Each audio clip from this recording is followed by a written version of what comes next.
So I graduated from NYU in 2009 and pretty much started freelancing straight away after that, but mostly doing kind of metro news in New York.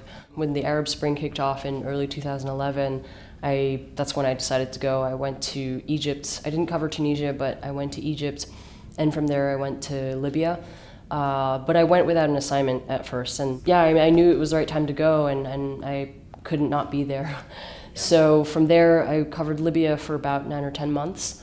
I went at the very beginning of the revolution there, and yeah, I pretty much stayed until the end, and jumped straight into Syria after that.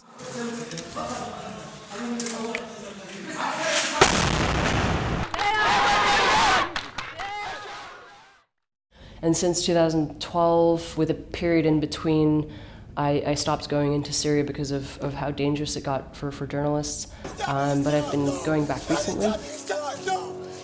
I had contacts to editors because I was in New York before, and I sort of knew a few editors, but I think as far as being, because I was so green and I hadn't worked in the region, I was definitely not the first person they were calling, so I had to work really hard to stay in touch and show the work that I was doing, but also I think it helped a lot to be in touch with writers who were there and try to collaborate on stories together. What I always emphasize to young journalists wanting to go to areas of unrest or conflict is to get safety training and first aid training, because those are things that you basically can't go to a conflict zone without. Well, a lot of the times the editors are with the photographers. They want these stories told. It's a matter of public interest, though. Sometimes there really is just no interest.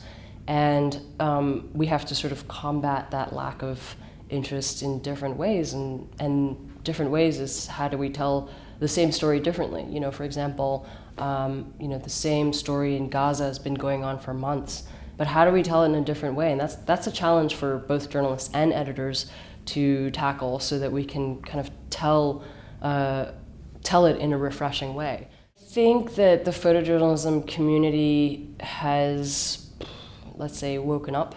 I can't say that it's necessarily adapted very well. I mean, there were allegations earlier this year that came out in a CJR article about sexual harassment problem in our industry.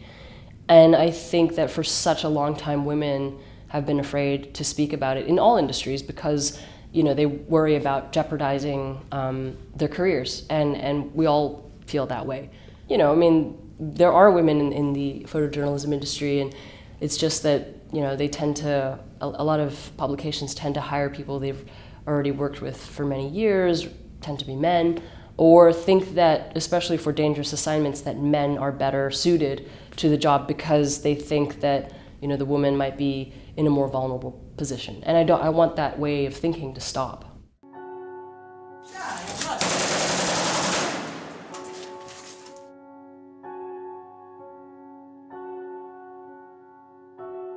رضاك يا أرحم الراحمين يا الله. اللهم إن كنا صادقين فبلغنا نصرك يا الله، وإن كنا كاذبين فعالجنا يا رب العالمين. اللهم عالجنا قبل أن نموت، اللهم عالجنا قبل أن.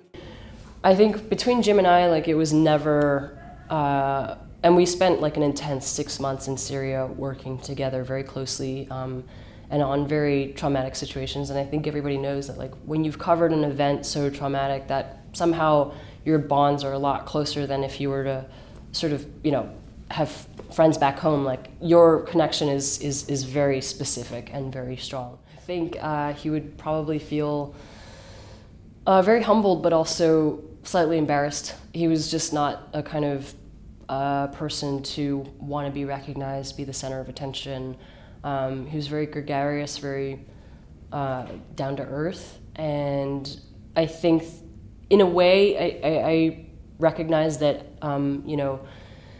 the awards named in his memory and all the things that are named in his memory he would recognize that it's all for the right reasons. I just wanted to say thank you very much for having me in Austin, and I'm really humbled to receive this award, especially in the honor of Jim.